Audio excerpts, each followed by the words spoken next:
स्वागत।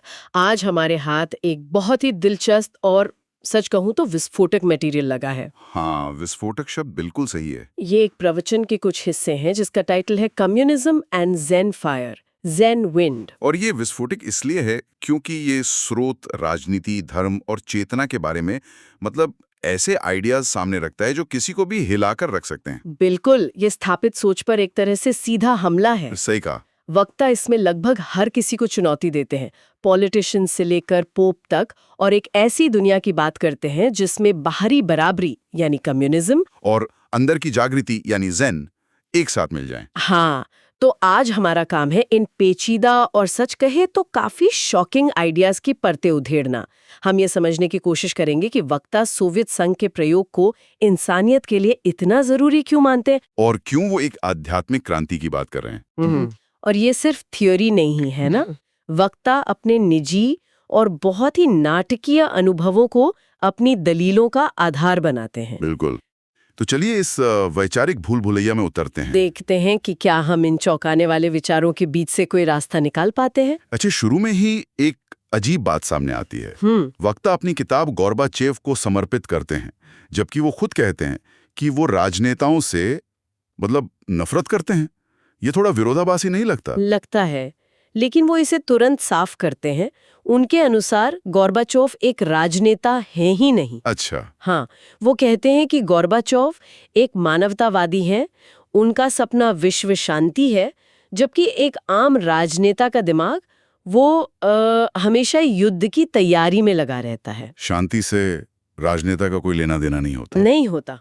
और इसके लिए वो एक बहुत ही दमदार उदाहरण भी देते हैं, एडोल्फ हिटलर की आत्मकथा का। हाँ, मैंने भी पढ़ा, जहाँ हिटलर खुद लिखता है कि सत्ता में बने रहने के लिए दुश्मन का होना बहुत जरूरी है। एकदम। अगर असली दुश्मन ना हो तो एक काल्पनिक दुश्मन बना लो और लोगों को उससे डराते रहो। और यहीं से वो अपनी बात को अपने व्यक्तिगत अनुभव से जोड़ते हैं ना। बिल्कुल। वो कहते हैं कि उनकी अमेरिका और ईसाई धर्म की आलोचना किसी पर्सनल खुन्नस की वजह से नहीं है, बल्कि वो एक बड़े पाखंड को उजागर कर रहे हैं जिसका वो खुद शिकार हुए। हाँ, और ये अनुभव बहुत ही असाधारण है।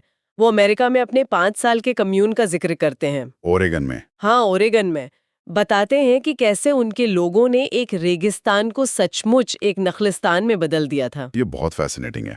उन्होंने बंजर जमीन पर बांध बनाए, खेती की और एक आत्मनिर्भर समाज बनाया। और सबसे दिलचस्प बात यह है कि ये समाज बिना पैसे के चल रहा था। हाँ, वहाँ कोई पैसे का लेन देन नहीं था।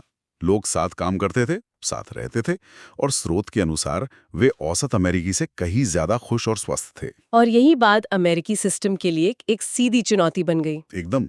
एक ऐसा समाज जो पूंजीवाद के बिना फल फूल रहा हो, ये उनके लिए बर्दाश्त से बाहर था। एक मिनट, बिना पैसे के चलने वाला समाज, ये सुनने में तो किसी सपने जैसा लगता है। क्या स्रोत बताता है कि ये असल में काम कैसे करता था? स्रोत के मुताबिक वो पूरी तरीके से आत्मनिर्भर थे। वो अपनी सब्जियां खुद उगाते थे, अपने घर खुद बनाते थे।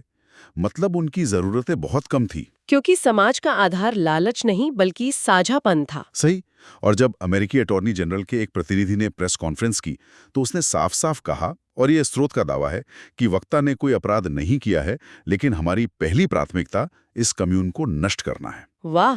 और यहाँ कहानी एक बहुत ही सनसनीखेज मोड़ लेती है। हाँ। वक्ता सिर्फ राजनीतिक उत्पीड़न का आरोप नहीं लगाते, बल्कि उनके अनुसार ये बात जान से मारने की कोशिश तक पहुंच गई थी। उनकी गिरफ्तारी का जो ब्यौरा है वो किसी फिल्म जैसा लगता है। बिल्कुल, उन्हें बिना किसी अरेस्ट वारंट के गिरफ्तार किया गया। जिस कागज पर गिरफ्तारी का आदेश था, उस पर उनका या उनके साथ के 6 लोगों में से किसी का नाम तक नहीं था। और उन्हें 12 दिनों तक जमानत नहीं दी गई, जो कि अमेरिकी कानून के खिलाफ है। हाँ, और वो सफर नॉर्थ कैरोलिना से ओरेगन, जो सिर्फ 5 घंटे की फ्लाइट थी, उस सफर में 12 दिन लगे। 12 दिन? 5 घंटे के सफर में। हाँ, क्यों? क्योंकि उन्हें जानबूझकर एक जेल से दूसरी जेल घुमाया जा रहा था। कुल 6 जेलों में रखा गया। और वक्ता का दावा है कि इन्हीं 12 दिनों में किसी एक जेल में उन्हें थेलियम नाम का एक धीमा जहर दिया गया। थेलियम? हाँ, ये एक ऐसा जहर है जिसे अक्सर राजनीतिक कैदियों को ठिकाने लगाने के लिए इस्तेमाल किया जाता है, क्योंकि इसके लक्षण महीनों बाद सामने आते हैं और मौत प्राकृतिक लगती है। ये तो बहुत गंभीर आरोप है।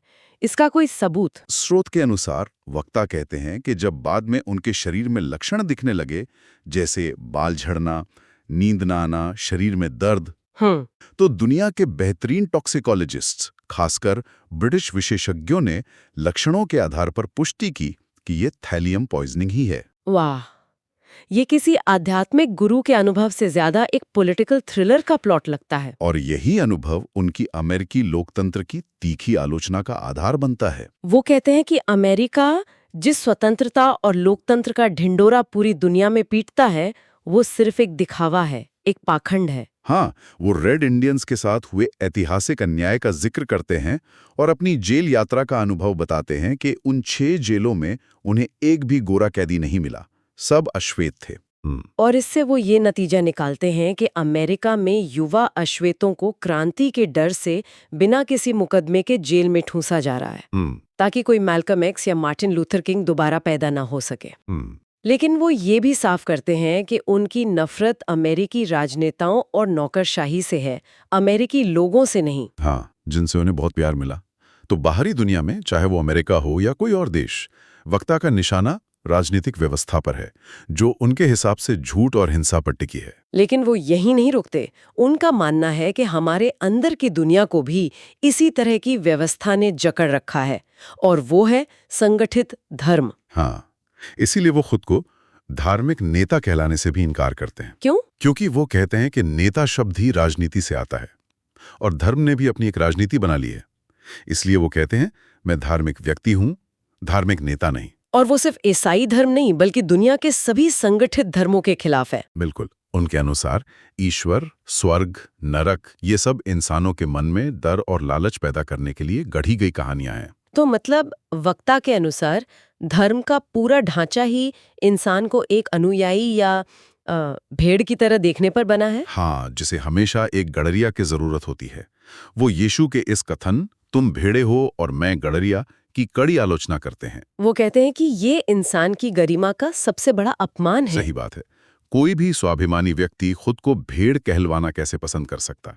ये व्यक्ति की स्वतंत्रता और बुद्धिमत्ता को खत्म कर देता है। लेकिन फिर वो ज़ेन की बात करते हैं। अगर वो सभी धर्मों के खिलाफ है, तो ज़ेन के प्रति उनका इतना लगाव क्यों है? यहाँ वो एक बहुत ही बारीक लेकिन महत्वपूर्ण अंतर बताते हैं, धर्म, रिलीजन और धार्मिकता, रिलीजियसनेस के बीच। ओके। उनके लिए धर्म एक संगठन है, एक विश्वास प्रणाली है, जिसमें डोगमा, पुजारी और नियम होते हैं। लेकिन धार्मिकता एक व्यक्तिगत गुण है, एक आंतरिक अनुभव है। जैसे प्रेम एक अनुभव है, वैसे ही धार्मिकता भी है। एकदम। इसे ऐसे समझिए, धर्म एक रेस्टोरेंट के मेन्यू की तरह है, जिसमें व्यंजनों के नाम और उनके बारे में लिखा है। आप उसे पढ़ सकते हैं, उस पर विश्वास कर सकते हैं। लेकिन धार्मिकता असल में उस व्यंजन को चखने जैसा है। वो आपका निजी अनुभव है। बिल्कुल। और इसीलिए वो ज़ेन को धर्म नहीं मानते, क्योंकि ज़ेन में कोई ईश्वर नहीं है, कोई प्रार्थना नहीं है, कोई विश्वास करने को नहीं कहता। ज़ेन बस एक विधि है, एक विज्ञान है अपने भीतर उतरने का। और इस भीतरी अनुभव को समझाने के लिए वो ज़ेन की 10 बैलों वाली कहानी का जिक्र करते हैं, जो बहुत दिलचस्प है। हाँ, ये कहानी आत्मखोज की यात्रा का प्रतीक है। इसमें एक व्यक्ति अपने खोए हुए बैल को खोजता है, जो असल में उसका अपना ही सच्चा स्वरूप है, उसका आत्म। हाँ, कहानी के 9 चित्रों में वो उसे ढूंढता है, पकड़ता है और अंत में उसे साधकर घर ले आता है, यानी आत्मज्ञान को उपलब्ध हो जाता है। लेकिन सबसे मजेदार तो 10वां चित्र है। आत्मज्ञान पाने के बाद वो संत जंगल में नहीं बैठ जाता, बल्कि शराब की बोतल लेकर बाजार की तरफ जश्न मनाने निकल पड़ता है। यही ज़ेन की खूबसूरती है। लेकिन वक्ता बताते हैं कि जापान में ज़ेन मास्टर्स ने इस 10वें चित्र को हटा दिया। उन्हें डर था कि लोग इसे देखकर सोचेंगे कि ज़ेन शराब पीने को बढ़ावा देता है। उन्होंने उत्सव वाले हिस्से को मतलब सेंसर कर दिया। तो उन्होंने आत्मज्ञान को बहुत गंभीर और उबाऊ बना दिया। हाँ, और वक्ता कहते हैं कि वो उस 10वें चित्र को वापस लाना चाहते हैं। उनके लिए वो शराब की बोतल असली शराब का प्रतीक नहीं है, बल्कि उस मस्ती, उस उत्सव, उस दिव्यता के नशे का प्रतीक है, जो आत्मज्ञान के बाद जीवन में उतरता है। एकदम सही। वो दर्शाता है कि सच्चा ज्ञानी गंभीर नहीं बल्कि उत्सवपूर्ण होता है। तो राजनीति और धर्म, इन दोनों बाहरी और भीतरी सत्ताओं को खारिज करने के बाद वक्ता समाधान क्या देते हैं, और यहीं पर सोवियत संघ की एंट्री होती है। हाँ, और ये उनके विचारों का सबसे विवादास्पद और केंद्रीय हिस्सा है। वो कार्ल मार्क्स से एक बात पर पूरी तरह सहमत हैं, कि धर्म जनता के लिए अफीम है। क्योंकि धर्म गरीबों को सिखाता है कि तुम्हारी गरीबी तुम्हारे पिछले जन्मों के कर्मों का फल है, इसे चुपचाप सहो। अगले जन्म में तुम्हें स्वर्ग मिलेगा। ये अमीरों और शोषकों के हाथ में एक हथियार है। लेकिन वो मार्क्स की आलोचना भी करते हैं। वो कहते हैं कि मार्क्स ने सिर्फ आधी सच्चाई पहचानी। बिल्कुल। वक्ता कहते हैं कि मार्क्स ने बाहरी दुनिया यानी समाज और अर्थशास्त्र का विश्लेषण तो बहुत गहराई से किया, लेकिन वो इंसान की भीतरी दुनिया को पूरी तरह से चूक गए। उन्होंने कभी ध्यान नहीं किया, इसलिए वो चेतना के विज्ञान को समझ ही नहीं पाए। तो असल में वक्ता का सबसे बड़ा दावा ये है कि 70 साल का सोवियत प्रयोग अधूरा था, क्योंकि वो सिर्फ पेट की भूख मिटा रहा था, आत्मा की नहीं। उन्होंने एक ऐसा शरीर बनाया जिसमें आत्मा नहीं थी। यही वो मिसिंग लिंक है जिसे वो ज़ेन से भरना चाहते हैं। एकदम सही। इसीलिए वो सोवियत संघ को मानव इतिहास का सबसे बड़ा प्रयोग कहते हैं, लेकिन साथ ही उसे भीतर से खोखला भी बताते हैं। वो कहते हैं कि मार्क्स और एंगल्स अब पुराने हो चुके हैं। आज के सोवियत संघ को एक नई क्रांति की जरूरत है, और वो है आध्यात्मिक क्रांति। और यहीं वो अपना सबसे क्रांतिकारी विचार पेश करते हैं। बुद्ध और मार्क्स को हाथ मिलाना होगा। आर्थिक समानता यानी मार्क्स और आध्यात्मिक समानता यानी बुद्धा। ये सुनने में बहुत अजीब कॉम्बिनेशन लगता है। हाँ, लेकिन उनके लिए ये तार्किक है। वो कहते हैं कि साम्यवाद ने समाज का ढांचा बदलकर एक बराबर नींव तो रख दी, लेकिन अब उस पर इमारत बनानी है। और वो इमारत चेतना की होगी, ध्यान की होगी। बाहरी दुनिया में साम्यवाद और भीतरी दुनिया में ज़ेन। और इसी वजह से वो गोर्बाचेव की ग्लासनोस्ट और पेरेस्ट्रोइका, मतलब खुलेपन की नीतियों के सख्त खिलाफ हैं। उन्हें लगता है कि गोर्बाचेव एक बहुत बड़ी गलती कर रहे हैं। वो चेतावनी देते हैं कि 70 साल तक सोवियत संघ ने धर्म और पूंजीवाद के कीटाणुओं से खुद को बचाकर एक तरह का स्टेराइल वातावरण बनाया। और अब अगर गोर्बाचेव दरवाजे खोल देंगे तो पुराने पुजारी, हरे कृष्णा की जैसे पंथ और अमेरिकी पूंजीवाद के एजेंट अंदर घुस आएंगे और 70 साल की मेहनत को बर्बाद कर देंगे। वो भगवद गीता के रूसी अनुवाद की अनुमति देने की भी खास तौर पर आलोचना करते हैं। हाँ, जिसे वो युद्ध को बढ़ावा देने वाला ग्रंथ कहते हैं। ठीक है, लेकिन अब हम उस हिस्से पर आते हैं जो शायद सबसे ज्यादा चौंकाने वाला है। जोसेफ स्टालिन का बचाव। कोई स्टालिन को जिसने लाखों लोगों को मारा, उसे सही कैसे ठहरा सकता है? ये वाकई एक बहुत ही विवादास्पद तर्क है, और ये समझना जरूरी है कि स्रोत इसे कैसे प्रस्तुत करता है। वो स्टालिन को कोई हीरो नहीं बता रहे हैं। नहीं, वो स्वीकार करते हैं कि स्टालिन ने बड़े पैमाने पर हत्याएं की, लेकिन उनका तर्क है कि ये एक क्या कहते हैं गंदा काम था जो उस महान प्रयोग को बचाने के लिए जरूरी था। मतलब नेसेसरी ईविल या जरूरी बुराई वाली बात। हाँ, कुछ वैसा ही। उनकी नजर में स्टालिन एक सर्जन की तरह थे जो एक मरीज की जान बचाने के लिए उसका संक्रमित अंग काट रहा है, भले ही वो प्रक्रिया बहुत क्रूर लगे। और उनके लिए वो मरीज कम्युनिस्ट क्रांति थी, और संक्रमण थे बाहरी और भीतरी दुश्मन। वो कहते हैं कि लेनिन बहुत नरम दिल थे, वो ये काम नहीं कर पाते, लेकिन स्टालिन ने एक क्रूर तानाशाह बनकर उस प्रयोग को बचाया। ये एक ऐसा तर्क है जिस पर बहस कभी खत्म नहीं हो सकती। लेकिन चलिए अब समाधान की ओर बढ़ते हैं। अगर सामाजिक और राजनीतिक क्रांतियां अधूरी हैं, तो फिर रास्ता क्या है? अंततः वक्ता का समाधान पूरी तरह से व्यक्तिगत है। वो कहते हैं कि असली क्रांति हर इंसान के भीतर होनी है। हाँ, वो हर व्यक्ति के भीतर सोए हुए बुद्ध या सुपरमैन को जगाने की बात करते हैं। यहाँ वो फ्रेडरिक नीत्शे का भी जिक्र करते हैं, है ना, जिन्हें अक्सर गलत समझा गया है। हाँ, वक्ता कहते हैं कि जब नीत्शे ने सुपरमैन की बात की तो उनका मतलब किसी नस्लीय श्रेष्ठता से नहीं था, जैसा कि नाजियों ने प्रचारित किया। उनका मतलब कमजोरों से नफरत करना नहीं था। हाँ, बल्कि एक ऐसा समाज बनाना था जो कमजोरी, बीमारी और कुरूपता को पैदा ही न करे। लेकिन वक्ता कहते हैं कि हमें बायोलॉजिकल इंजीनियरिंग का इंतजार करने की जरूरत नहीं है। उनकी अपनी पद्धति है ध्यान। हाँ, उनका कहना है कि ध्यान के माध्यम से कोई भी साधारण इंसान बुद्ध बन सकता है, यानी एक सुपरमैन बन सकता है। और इस भीतरी अवस्था को शब्दों में बयान करना मुश्किल है, इसलिए वो ज़ेन कहानियों और हाइकू का सहारा लेते हैं। जैसे एक बहुत सुंदर हाइकू है, बर्फ सी सफेद धुंध में जहां समुद्र और आकाश एक हो जाते हैं, लाल रंग का एक गोला, उगता हुआ सूरज। ये सुनने में बहुत काव्यात्मक है। इसका मतलब क्या है?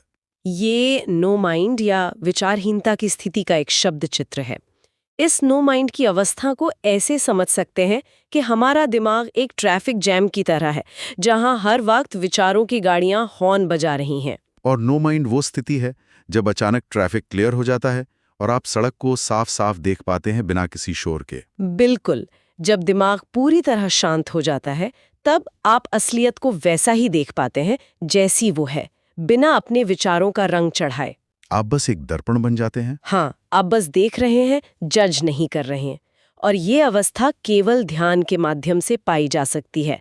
जब कोई ध्यान में अपने केंद्र पर पहुंचता है तो उसका अहंकार यानी मैं विदा हो जाता है। और जो शेष रहता है वही बुद्ध है। और इस अवस्था का एकमात्र गुण है साक्षी भाव, बिना किसी निर्णय के बस देखना।